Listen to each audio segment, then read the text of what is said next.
Lucas capítulo 23, nós vamos ler a partir do versículo 39, que diz o seguinte, Lucas capítulo 23, a partir do versículo 39. Um dos malfeitores blasfemava contra ele, contra Jesus, dizendo: não és tu o Cristo? Salva-te a ti mesmo e a nós também. Respondendo-lhe, porém, o outro, repreendeu-o, dizendo: nem ao menos temes a Deus, estando sob igual sentença? Nós, na verdade, com justiça, porque recebemos o castigo que os nossos atos merecem. Mas este nenhum mal fez. E acrescentou: Jesus, lembra-te de mim quando vieres no teu reino. Jesus lhe respondeu: em verdade te digo que hoje estarás comigo no paraíso. Aleluia! Que bênção ouvir uma palavra dessa dos lábios do Senhor Jesus. Vamos orar mais uma vez? Senhor Deus bendito, obrigado, te agradecemos em nome de Jesus por este dia, pela manhã, por esta noite, pela grande bênção de podermos estar aqui e contemplar a tua face santa. Ó Deus bendito, na pessoa de Jesus Cristo. Muito obrigado pelo Espírito do Senhor que está em nossos corações, em nossa mente, iluminando, ó Deus, os olhos do nosso entendimento, para podermos compreender a palavra da verdade, a que nos santifica. É em nome de Jesus que nós oramos, ó Deus. Amém, Senhor. Amém. Então, meus amados irmãos, esta palavra deste texto, ela é considerada, a palavra de Jesus Cristo, como a segunda palavra de Cristo na cruz. Toda Semana Santa tem aquele culto das 7 palavras. E esta é a segunda. A primeira foi: Pai, perdoa-lhes, porque não sabem o que fazem. Esta é a segunda. Hoje estarás comigo no paraíso. E, meus amados irmãos, isto aconteceu em resposta, como nós acabamos de ler, ao pedido de um dos malfeitores que estava ao seu lado, agonizando à beira da morte, na cruz do Calvário. E nós queremos olhar para este texto e extrair algumas lições preciosas. Em primeiro lugar, nós temos consciência disso e sabemos disso, que o nosso Senhor Jesus não foi crucificado entre os dois malfeitores por coincidência, por mera obra do acaso. Nós sabemos que o soberano Deus havia predeterminado todas as coisas conforme o seu propósito. Absolutamente nada acontece sem que seja ou de vontade de Deus, uma vontade volitiva, eu quero isso, ou ele permite que as coisas aconteçam e tudo o que acontece para nós, filhos de Deus, é para o nosso próprio bem. Porque todas as coisas cooperam para o bem daqueles que amam a Deus. Todas as coisas, até aquelas que nós consideramos ruins, Deus transforma em bênçãos para as nossas vidas. Não foi coincidência, porque 700 anos antes, o profeta Isaías declarava que o unigênito Filho de Deus, ele seria contado com os transgressores. Isso está em Isaías, capítulo 53, versículos 12.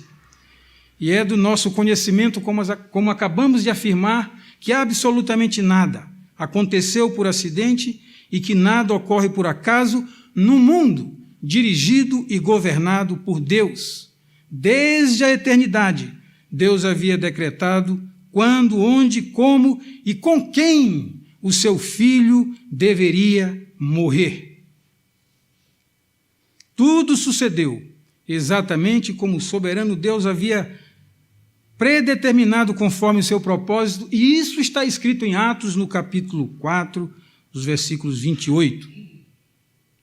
Meus amados irmãos, o nosso bendito Salvador foi crucificado entre dois malfeitores para, dentre as diversas razões, demonstrar plenamente as suas insondáveis riquezas, as insondáveis riquezas do seu amor e manifestar a sua imensa compaixão com o perdido pecador. Meus irmãos, devemos notar que os dois malfeitores crucificados com Cristo, estes homens tiveram o privilégio de ver e de ouvir tudo o que se tornou conhecido naquelas horas, mesmo sendo trágicas. Tiveram o privilégio de estar ali ao lado do Senhor Jesus, Deus que se fez carne e habitou no meio de nós, segunda pessoa da Trindade Santa.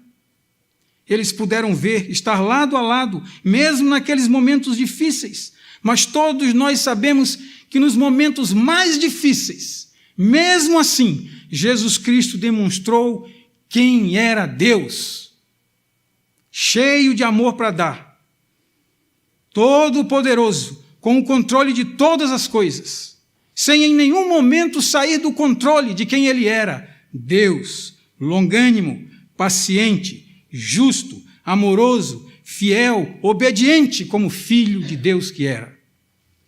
Meus amados, devemos notar nestes malfeitores esta grande bênção, mas eles eram, e nós não podemos esquecer isso, notoriamente perversos. Lá em Mateus nos é dito que os dois blasfemavam, os dois constantemente procuravam irritar ao Senhor Jesus. Meus irmãos, eles estavam morrendo, e todos os dois necessitavam urgentemente de uma assistência divina. Todavia, pelo texto, nós vemos que um morreu agonizando em seus pecados. Morreu como o impenitente, como sempre foi, com o coração endurecido, ao passo que o outro experimentou um profundo arrependimento dos seus pecados. Ele creu em Jesus Cristo, ele recorreu a ele para obter paz, alívio, misericórdia e entrar no paraíso. Nós vemos aqui, meus amados irmãos, a soberania de Deus em ação, sem destruir ou anular a responsabilidade humana. E nós vamos ver isto nesta pregação de hoje. Sendo o evangelho graciosamente anunciado e o pecador, eleito de Deus, sendo regenerado e chamado eficazmente pelo Espírito Santo de Deus ao arrependimento e à fé, correspondendo a esse chamado como responsável que era para isso. Vemos, meus amados irmãos, a graça irresistível de Deus triunfando. Deus que seu infinito e insondável amor planejou a salvação. Deus que proveu a salvação, agindo eficazmente, iluminando os olhos do entendimento daquele homem, um eleito de Deus, sobrepujando a dureza do seu coração, da obstinação da sua vontade e a inimizade da sua mente, tornando-o desejoso por receber a Cristo pelo poder convencedor do Espírito Santo. E estas coisas nós precisamos observar nestes eventos. Nós não podemos contar estas coisas apenas como um relato histórico. Nós temos que identificar o que aconteceu com aquele homem, porque o que aconteceu com aquele homem é o mesmo que acontece com todos os convertidos de Deus, do Senhor. Todas as conversões bíblicas passam por isso. Não importa se seja um terrível pecador ou um homem mais equilibrado que nós possamos encontrar nas Escrituras, quer seja um Abraão, quer seja um Nicodemos, ambos eram perdidos, e Deus os encontrou e os salvou. Eu estou dizendo isso e veio à minha mente, graças a Deus, porque passei a semana inteira evangelizando, mesmo doente. Alguém queria orientações sobre o relato de Zaqueu, mas eu quis passar para ele o entendimento deste relato. Não é apenas um relato histórico. Aqui tem uma exposição doutrinária. Aqui tem como um homem é salvo, um perdido pecador. Ele era um perdido. Você sabe por que ele era um perdido? Porque ele subtraía, ele roubava, ele aumentava os impostos. Por isso ele era um perdido. Sim, ele era um perdido. Mas Nicodemos não fazia nada disso.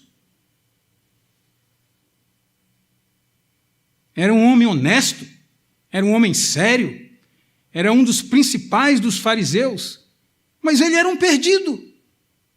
Então a ideia que muitos têm de perdido é desses pecadores terríveis que nós vemos por aí.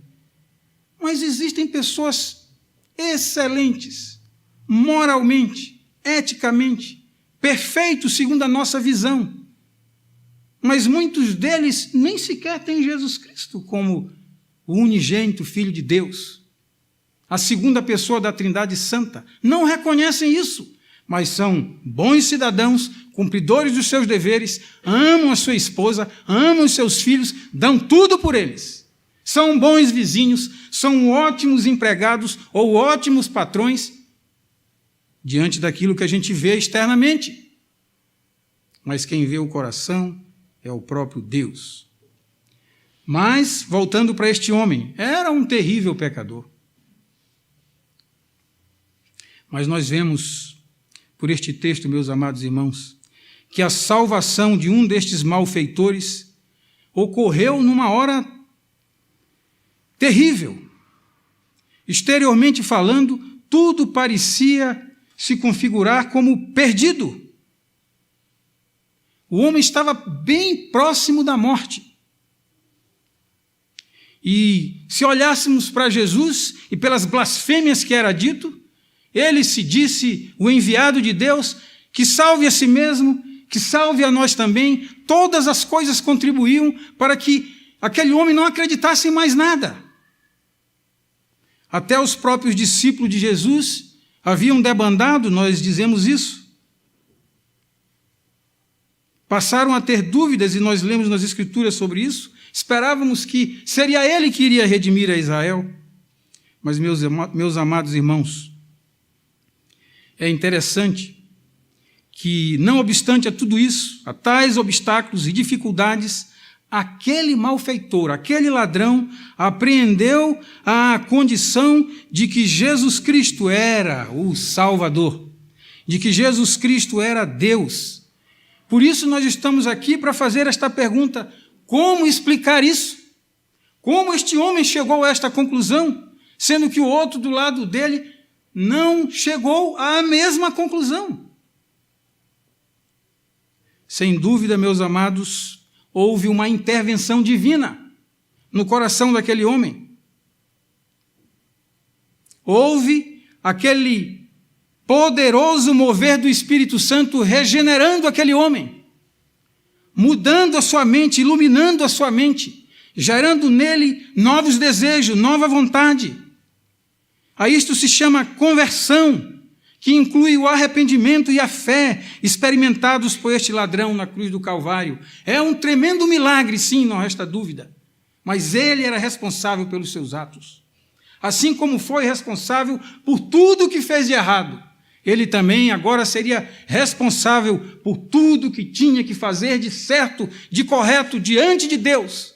Responsabilidade dele, mas isso só é possível segundo esta obra extraordinária de Deus acontecendo em nossos corações.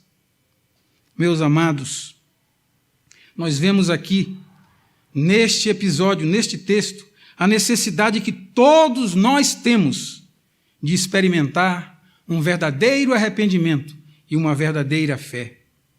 Pois nós não temos nas Escrituras ensino que Deus tenha eleito pessoas para o paraíso sem que estas respondam de forma responsável e positiva ao seu chamado, ao arrependimento e fé. Arrependimentos de pecados e fé em Jesus Cristo são elementos que identificam uma nova criatura, um nascido de Deus, e isso, meus amados irmãos, é indispensável à salvação. Não vamos nos equivocar com aquelas pregações que dizem fé somente, sem dúvida. A salvação é pela graça de Deus, mediante a fé somente. Esse é o instrumento que nos justifica diante de Deus. Mas se não vos arrependerdes, disse o Senhor Jesus, igualmente perecereis. Ou seja, fé somente, já disse isso aqui, mas ela sempre vem acompanhada de outras graças, dentre elas o arrependimento e as boas obras. Por isso a palavra de Deus nos diz: pela graça sois salvos mediante a fé, e isto não vem de vós, é dom de Deus. Efésios 2:8. E também em Romanos, capítulo 2, versículos 3 e 4, está escrito: tu, ó homem, pensa que te livrarás do juízo de Deus? Ou desprezas a riqueza da sua bondade, tolerância e longanimidade, ignorando que a bondade de Deus é que te conduz ao arrependimento? Os profetas, os apóstolos pregavam: arrependei-vos, arrependei-vos, arrependei-vos e crede. Jesus também pregava: arrependei-vos, o reino de Deus está próximo. Mas nós não podemos ignorar o que acabamos de dizer. Fé em Jesus Cristo é um dom gracioso de Deus. Experimentar um verdadeiro arrependimento é uma obra maravilhosa, poderosa de Deus, que nos conduz ao arrependimento, é bondade de Deus.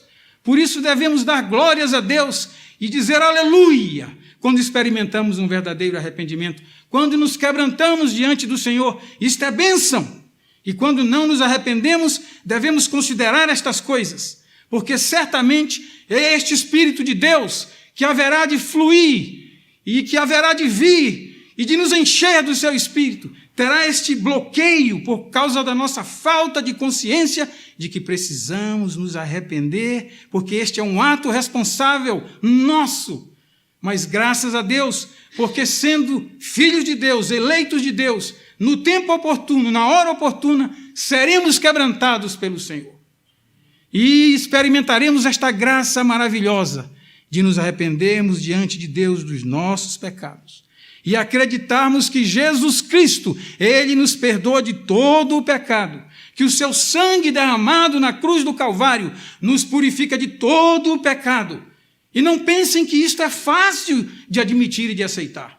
Nós podemos dizer isso com relação ao irmão, com relação ao outro, mas nós precisamos dizer isso sim com relação a nós. Obrigado, ó Deus bendito, porque eu sou um salvo. O teu sangue já me purificou de todo o pecado. Eu estou caminhando na direção dos céus.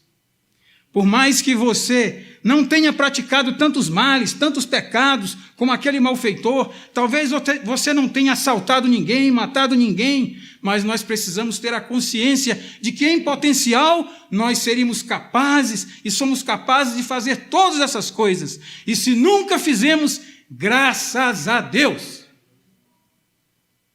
porque Ele nos livrou disso. Graças a Deus.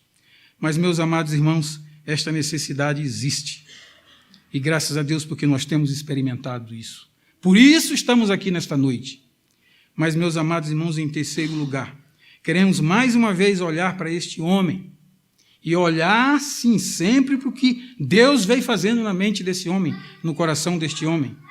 Isso me faz lembrar novamente a história do Zaqueu. Querem olhar para Zaqueu. Digo, meu irmão, olhe para Jesus no texto.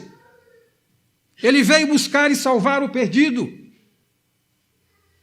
Se este é verdadeiramente um filho de Abraão, procure estudar a Bíblia e perceba quem é verdadeiramente um filho de Abraão. São aqueles a quem Deus fez um pacto, firmou um compromisso de tê-los para si, de acompanhá-los para todo sempre, de ser o Deus deles e eles serem o seu povo. Esta foi a promessa de Deus para Abraão. E eles seriam redimidos pelo sangue do Cordeiro de Deus. Este é o Evangelho.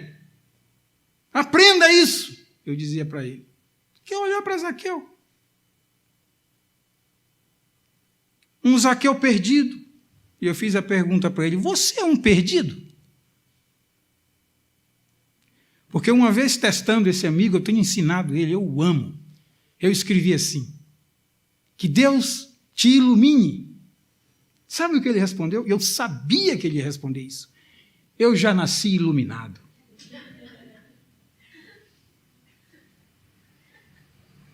Eu já nasci iluminado. Poderia até ter sido nascido iluminado. João Batista nasceu iluminado. Mas aí eu procurei vários textos onde os apóstolos rogavam, oravam, para que Deus iluminasse os olhos do nosso entendimento. Foi o que eu fiz. Que Deus te ilumine. Que Deus nos ilumine, meus irmãos. Que a nossa mente se abra cada vez mais para, ao ler as Escrituras, entender as Escrituras de forma nova, crescente, mais clara. Então percebam, mente iluminada deste homem, malfeitor na cruz do Calvário. Crescimento na graça e no conhecimento do nosso Senhor Jesus naquele pouquíssimo tempo. Obra do Espírito Santo de Deus. Vejam este maravilhoso progresso espiritual naquelas horas tão difíceis e circunstâncias tão adversas. Em primeiro lugar, a consciência ele teve de que há um Deus justo, puro, santo, verdadeiro e que vinga o pecado. Pois ele disse: tu nem ao menos temes a Deus? Significando com isso que Deus pune o pecado. Ele sabia que estavam ali pagando pelos atos que mereciam a morte. Pois o salário do pecado é a morte. Mas, meus amados, em segundo lugar, percebam neste homem, ele viu a sua própria pecaminosidade, porque ele se reconheceu como um transgressor da lei de Deus. Ele admitiu que os seus pecados mereciam a justa punição. Por isso ele disse para o outro: recebemos aqui o castigo que os nossos atos merecem. O versículo 41 de Lucas 23 que nós lemos. Consciência de pecador e de que merece a punição. Mas em terceiro lugar, e já estamos perto de encerrar, ele testemunhou a impecabilidade de Jesus. Deu esse testemunho. Este, disse ele, nenhum mal fez. Deus abriu, meus amados irmãos, os olhos do entendimento desse homem para ver a perfeição do seu Filho Jesus Cristo. E este homem abriu os lábios para dar este testemunho da excelência daquele que estava diante dele, Jesus Cristo, mesmo cheio de sangue, mesmo desfigurado, ele pôde perceber, pela graça de Deus, que ele estava diante do Filho unigênito de Deus, aquele que veio dos altos céus, o único que pôde contemplar Deus Pai. Meus amados irmãos, que coisa maravilhosa, que coisa extraordinária. Mas ele, então, não apenas testemunhou da humanidade impecável de Jesus Cristo, mas também ele confessou a sua divindade, pois ele disse: lembra-te de mim quando vieres no teu reino. Ele estava diante do Rei dos Reis, não apenas zombado como estava escrito lá em cima, aqui está o Rei dos Judeus, ele era o Rei dos Reis. Este homem viu o Rei dos Reis, ele estava diante do Rei dos Reis, daquele que tem domínio e poder sobre todas as coisas. Aleluia, meus amados irmãos. Este homem percebeu tudo isso. E conversão é isso. E novo nascimento é isso. E regeneração nos leva a essas coisas. E crescimento espiritual a tudo isso. Nós contemplamos a face santa de Jesus. Lemos as Escrituras. Mas imaginamos quem Ele é. O Santo de Deus. Meus amados, quantas vezes nós contemplamos alguém sem um olhar lascivo? Quantas vezes nós contemplamos alguém sem um olhar cobiçoso? Quantas vezes nós contemplamos alguém cheio de amor? Só em Jesus Cristo nós podemos contemplar isso em toda a sua plenitude. Ele é o Verbo que se fez carne. Ele é o Deus que habitou no meio de nós. Que maravilha poder contemplá-lo. Ah, se Deus nos desse esta visão de enxergar Jesus Cristo, mesmo na cruz do Calvário. Será que nós não poderíamos receber uma bênção como essa? Será que nós não poderíamos receber esta graça de poder imaginá-lo? Será que os êxtases em oração ficou particularidade do apóstolo Pedro? Nós jamais conseguiríamos isso. Será que não? Meus amados, este homem pôde contemplar tudo isso num espaço de tempo pequeno, mas terrível, dores. E que maravilha ele poder ter contemplado isso. Meus amados irmãos, este homem creu em Jesus Cristo como Senhor e Salvador, quando ele ouviu aquela oração de Jesus: Pai, perdoa-lhes, eles não sabem o que fazem. Meus amados irmãos, foram poucas palavras, mas foi um poderoso sermão. Aquele homem ter ouvido a voz deste bom pastor, perdoando aqueles que o traspassaram na cruz do Calvário. O Espírito de Deus usa esta pregação para transformar a vida daquele homem. Se ele está aqui perdoando os algozes, ele também haverá de me perdoar. Louvado seja o nome do Senhor por esta fé maravilhosa. Senhor, disse ele, lembra-te de mim quando entrares no teu reino. Em outras palavras, Senhor, salva-me.